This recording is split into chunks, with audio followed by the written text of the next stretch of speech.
Hello there. So we're still working on the boat UV in.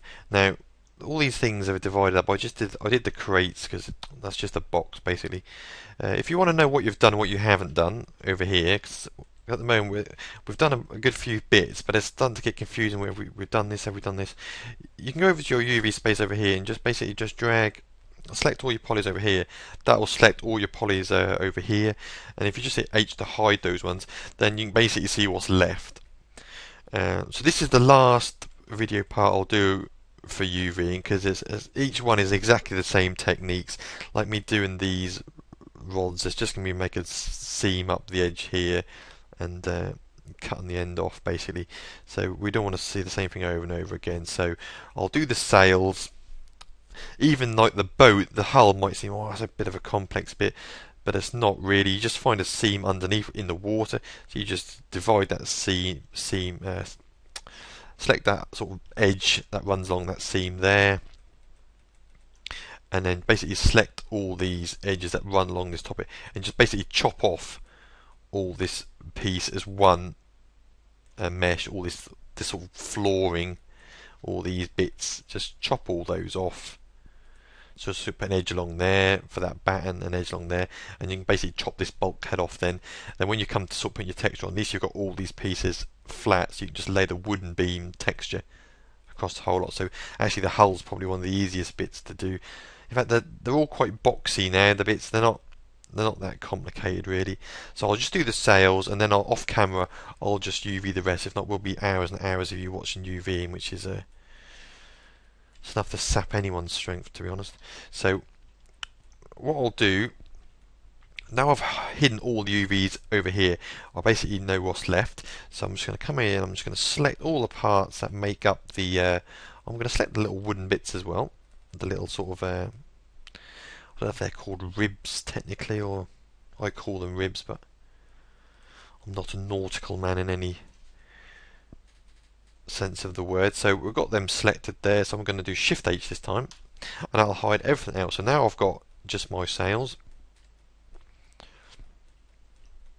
Now we'll do the wooden bits first, obviously, because they're the simple bits. So I'm just going to, we'll pick a seam underneath. That'd be a better idea, would it not? I'm just going to double click just to chop those ends, because they're going to be like a wood end grain type texture. So I'm not too worried if they're not knitted.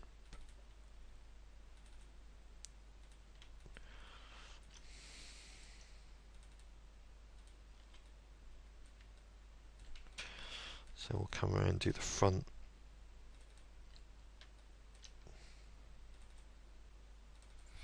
Let's just double click on all those just to select.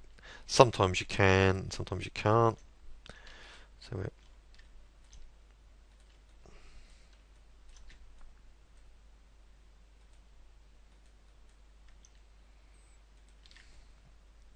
still going nicely along here.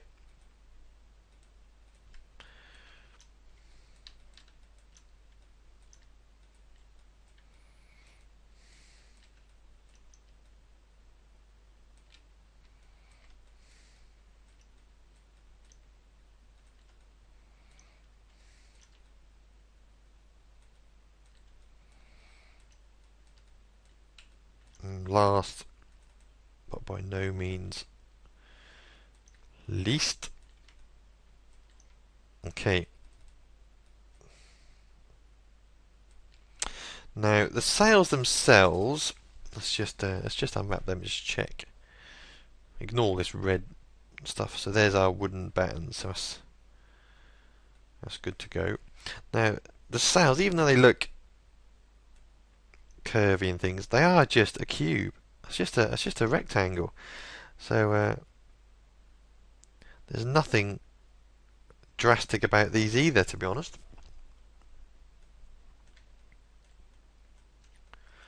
So I'm just going to keep, basically what I'm going to do, I'm going to divide off the front and back sections, just so when I map the texture on, I can map a sort of a cloth texture over the whole sort of face. And So let's go over to the wireframe.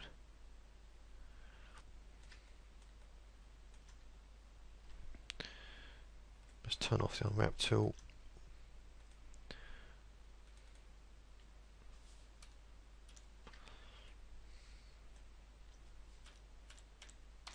I'm hoping that's going to track all the way to the end for me.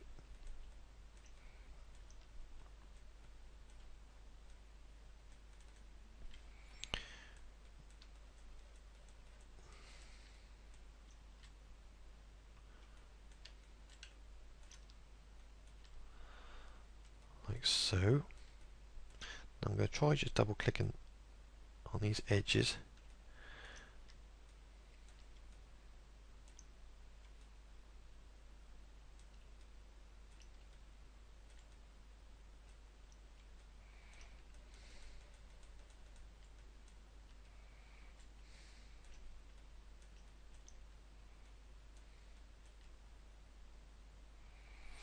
And then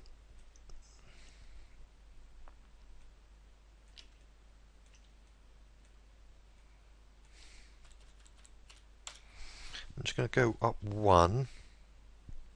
I'm just going to unwrap that and just see what happens. So it's made a right pig's breakfast of that, as I say. So we'll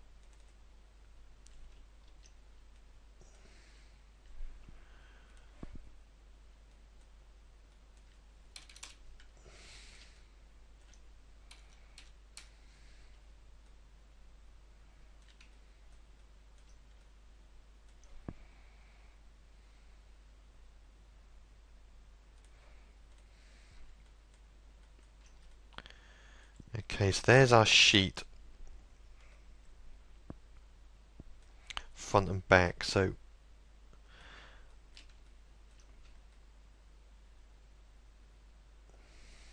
I'll come back and look at these two. These two, I think, are these polys inside here, like sitting against the wood, this top thin section, and that's never going to be seen. So what I'm going to do,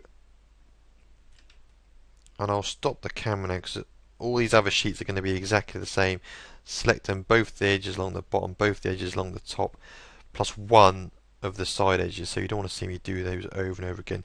And then when I've done them, all I'm going to do, I'm going to go into polygon mode and basically just select that poly in the model view, this side here.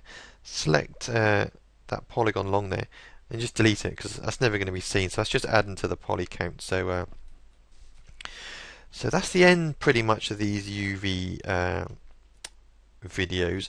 Like I say, all the things you've seen, that's going to be the same technique over and over again for each of the little models.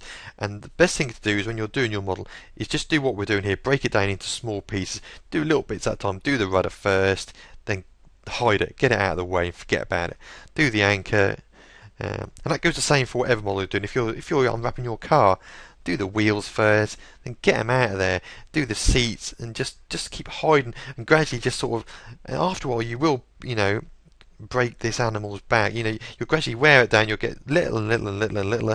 Eventually, you'll have nothing left to do, and then you'll know you're done. So that's the way I do it anyway. Rather than just look at the thing as a whole and try and cut all the edges out in one go, you'll get in a terrible mess.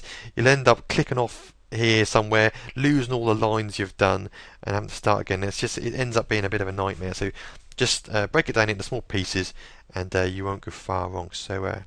Thanks for watching the UVs. I will make another part before I start the texturing, before I start packing these in. So next time you see me, the UVs will be all over the shop, and then we'll work out how to get them nicely into this 0 to 1 UV space. So I'll see you back for that part. Bye for now.